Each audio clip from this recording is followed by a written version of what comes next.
first floor from here. So the elevator lobby is 2 through 23. You select this button over here, and then we can just kind of give it a little bit more volume. It'll just ramp up. Okay. So right now that's got the same music. You've got the 5 music players, media players over here in the rack, and these are basically shown here on the top. So if you want to change the background music, you just select the player that you want.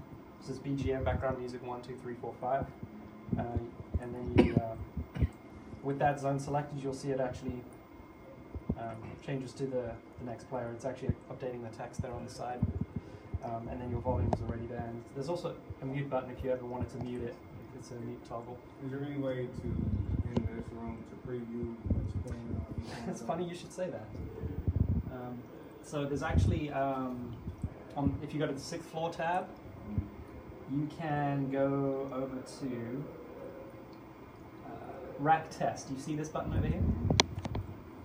I can assign whichever player to it, and it's got some metering over here. So let me make sure that it's when you hit the volume up button, sometimes it'll just, there'll be no audio. You have to ramp it up.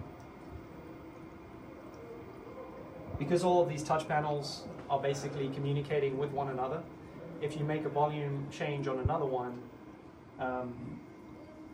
it basically means that you have to tell it the new volume level from this control panel. That's why sometimes it'll jump. So, but once you've set it from 1, you can kind of hear it everywhere. And then there's a volume control over here, so you can actually hear what's playing.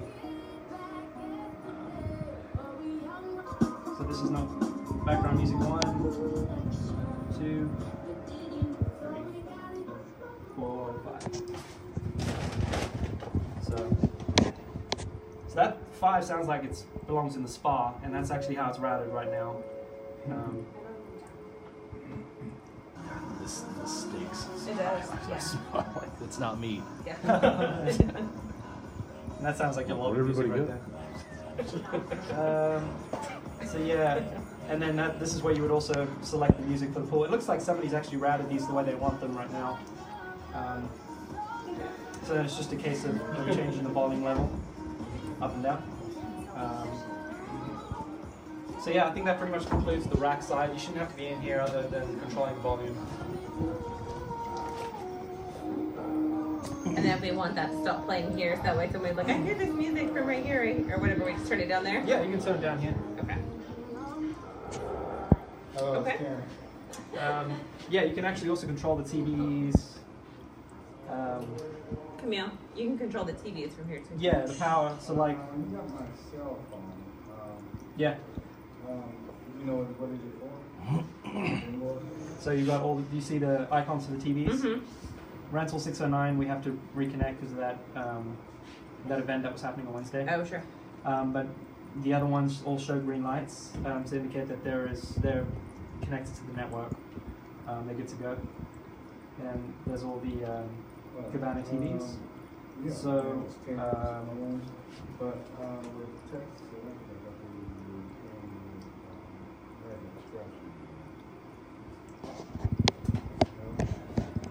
the other thing on the audio that you can control from here is, let's go back to the 6th floor. So these 3 audio sources over here, these are actually the cable TV. That's the cable TV audio. So from the actual set-top box in the room. If you want to actually hear what's being played on this TV, for example, you would hit Fitness 601A, and you'll see it updates the text down there. So it's actually playing what is being displayed on the TV. Alternatively, you could have just background music playing over the top of the TV that you're watching instead, by just selecting one of the media players. So this isn't actually going to affect your audio, your video. All the video is handled in this other tab here, TV Tuner Control. And this is where you're actually able to power the set-top boxes on and off. So I can show you that in the gym, like how to power those devices and change channels and all that. Okay.